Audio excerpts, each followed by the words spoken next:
Level 1. The Survivor. You don't live, you calculate. You're 19. You're sitting in your car outside a grocery store, staring at your banking app. Balance, $14.32. You need $10 in gas to get to work tomorrow. You need $6 for food. You buy the gas. You buy a $2 pack of ramen. The transaction clears.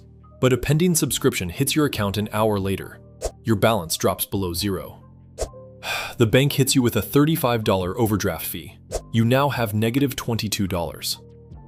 It's called the poverty tax. It's expensive to be poor.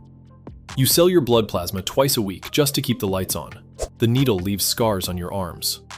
You ignore a toothache for 6 months because a dentist costs a month's rent. You're invisible to society. You don't have a safety net. You are in a free fall. Level 2. The grinder. You're 23. You make $35,000 a year. You work in a massive fulfillment center. A machine on your wrist tracks your every movement. 300 packages an hour. If you drop below 280, the algorithm flags you. 2 flags, you're fired. You share a cramped 2-bedroom apartment with 3 other people. The rent still takes half your paycheck. You finally saved $1,000. You feel like you're breathing. Then, your car's check engine light comes on. The mechanic says it's the transmission. $1,500. Your savings are wiped out instantly. You have to finance a 10-year-old used Toyota. Because your credit is bad, the dealership gives you a 24% interest rate. You are trapped on a treadmill. Every time you take a step forward, the system pushes you 2 steps back. Level 3. The squeeze.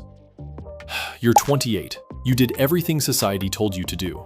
You got the degree. You got the corporate job. You make $70,000 a year. You're middle class. But it's an illusion. Taxes take 25%. Your student loans take $600 a month. Your average 1-bedroom apartment takes $2,000. You sit in a gray cubicle. You stare at a spreadsheet for 8 hours a day. You go to an overpriced brunch on Sunday, spend $40 on eggs and a mimosa just to feel alive. By Monday morning, you are empty again. You have nice clothes and a decent phone, but your net worth is literally zero. You aren't fighting for survival anymore.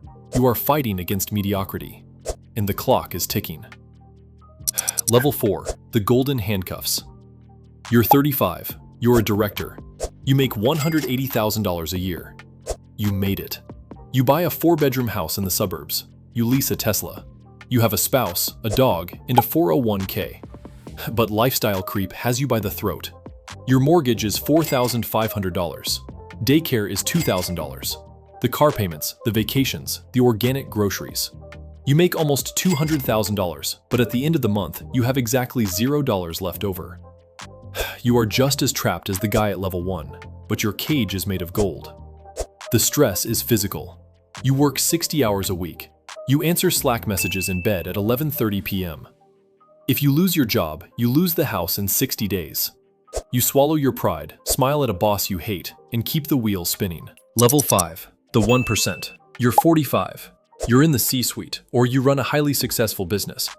You make $850,000 a year. Money is no longer an obstacle, it's a tool. You don't wait in lines. You fly first class. You stay at resorts that cost $2,000 a night. You pay $40,000 a year to send your kids to a private school where they network with the children of politicians. But your time is no longer your own. You manage 300 employees. Their mortgages rely on your decisions. The economy shifts. Revenues drop. On a Tuesday, you have to fire 40 people. Some of them cry. Some of them curse at you. You go home, pour a $300 glass of scotch, and feel absolutely nothing. Your spouse feels like a business partner. Your kids are raised by nannies. You have won the rat race, but you realize you're still a rat. Level 6. The owner. You're 55. You just sold your company to a private equity firm. Net worth $30 million. You don't have a salary anymore. You don't need one. You operate on a different plane of reality. You use a strategy called buy, borrow, die.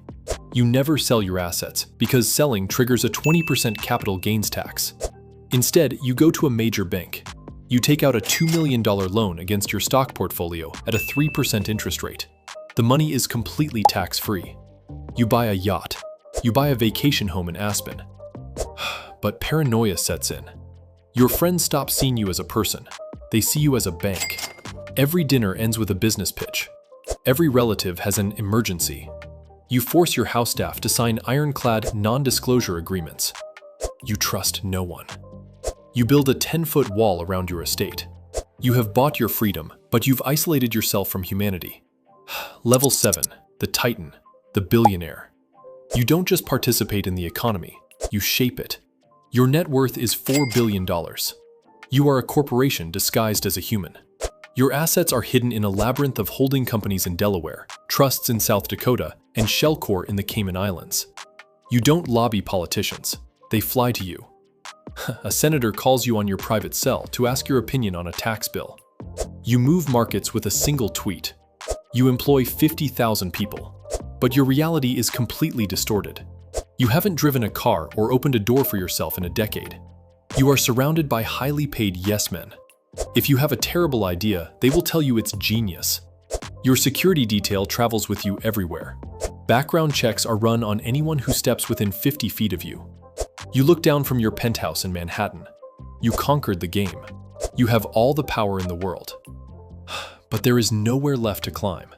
And in the silence of your private jet at 40,000 feet, you realize you are entirely alone.